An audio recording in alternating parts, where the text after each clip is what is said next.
Hello friends, welcome to knowledge world. આજે આપણે જોવાના છે તારીખ 18 જાન્યુઆરી 2024ના ગુજરાત જ્ઞાન ગુરુ ક્વિઝ 2.0 કોલેજ લેવલના જવાબો. શરૂઆત કરીએ આજના વિડીયોની. પ્રથમ પ્રશ્ન છે, વર્ષ 2021 માટે ભૌતિક શાસ્ત્રનો નોબેલ પુરસ્કાર કોને એનાયત કરવામાં આવ્યો હતો? તો આ જે પુરસ્કાર છે તે શુકુરો માનાબે, ક્લાઉસ હાસેલમેન અને જોર્જિયો પેરિસી છે તેઓને એનાયત કરવામાં આવ્યો હતો. મન કી બાતમાં દર્શાવવામાં આવેલા સંગીતના વાદ્ય મંત્રનું નામ શું છે? તો એનું નામ હતું સુરસિંગાર. લોરી લેખન સ્પર્ધામાં કયા રાજ્યના સહભાગીએ પ્રથમ ઇનામ જીત્યું છે? તો કર્ણાટક રાજ્યના સહભાગી છે તેઓએ પ્રથમ ઇનામ જીત્યું હતું. એકતા દિવસ સાથે કેટલી સ્પર્ધાઓ સંકળાયેલી હતી? તો 3 સ્પર્ધાઓ છે તે સંકળાયેલી હતી. વારાણસીમાં આયોજિત G20 ક્વિઝમાં 800 શાળાઓના કેટલા વિદ્યાર્થીઓએ ભાગ લીધો અને નવો વિશ્વ રેકોર્ડ બનાવ્યો? તો 1.25 લાખ વિદ્યાર્થીઓએ આમાં ભાગ લીધો હતો. હવે ભારતના ખેલાડીઓ કેટલી આંતરરાષ્ટ્રીય ઇવેન્ટમાં ભાગ લે છે? તો 300 થી વધારે ઇવેન્ટ્સમાં ભાગ લે છે.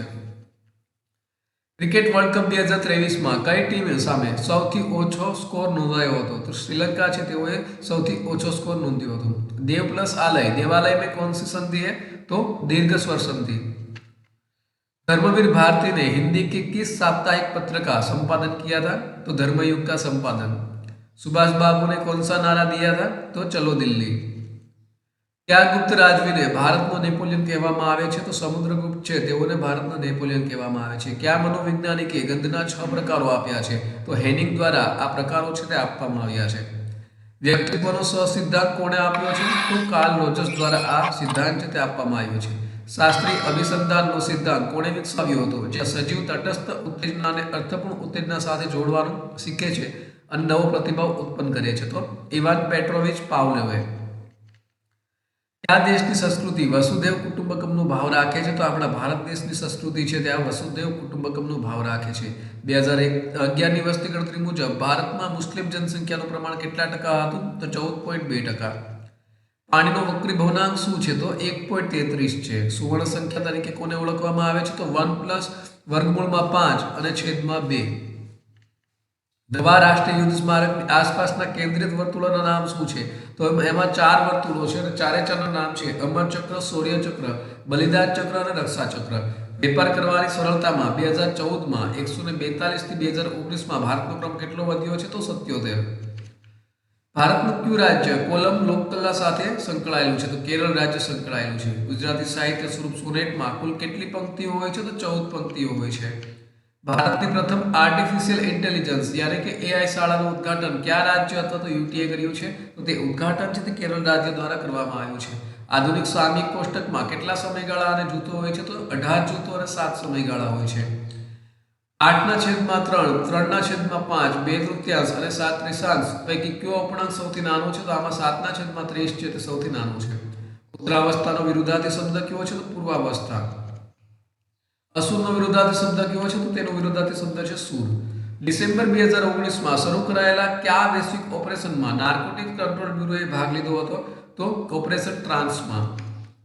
अभ्रंश को पुरानी हिंदी मानने वाला विद्वान कौन है? तो चंद्रधर शर्मा गुलेरी हिंदी अभ्रंश को पुरानी हिंदी मानने वाला विद्वान है. किस भाषा को द्रविड़ परिवार की सभी भाषाओं की जननी कहा गया है? तो तमिल भाषा को. वापसी कहानी के गजाधर बापू की छोटी बेटी का नाम क्या था? तो तेरी नानी छोकरी होती तेનું नाम હતું बसंती. राष्ट्रभाषा से संबंधित संस्था असम राष्ट्रभाषा प्रचार समिति का मुख्यालय कहाँ पर स्थित है? तो गुवाहाटी पर स्थित है.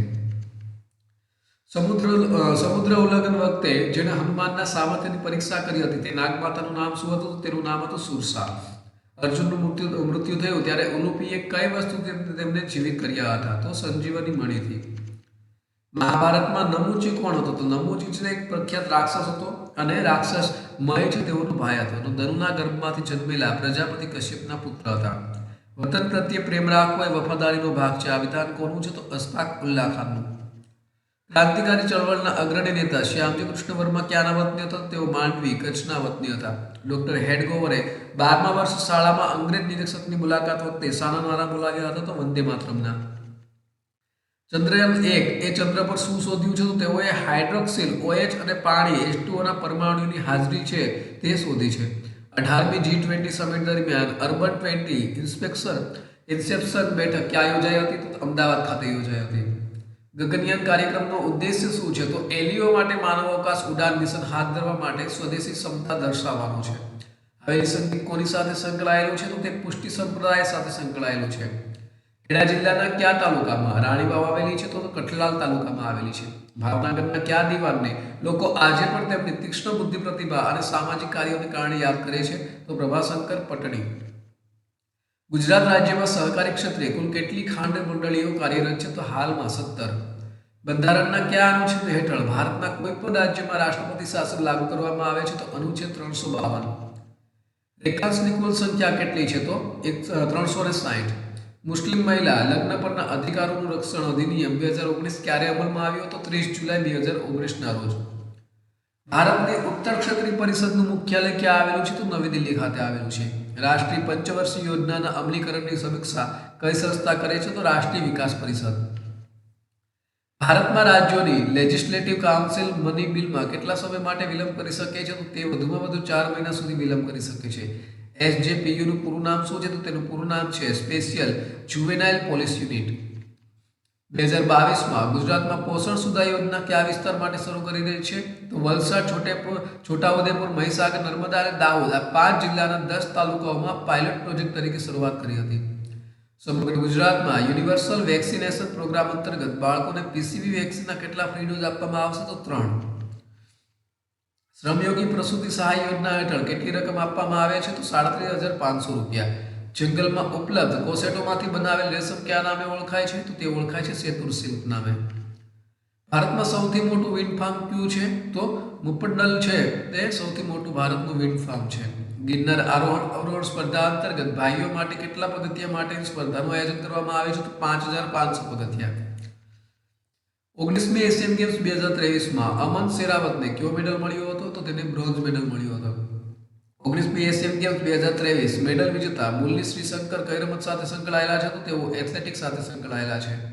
એશિયન ગેમ્સ 2023માં મિક્સ ડબલ સ્ક્વોશ પ્રતિયોગિતામાં સુવર્ણ ચંદ્રક કોણે જીત્યો હતો? તો દીપિકા પલ્લિકલ અને હરિન્દર પાલ સંધુ દ્વારા.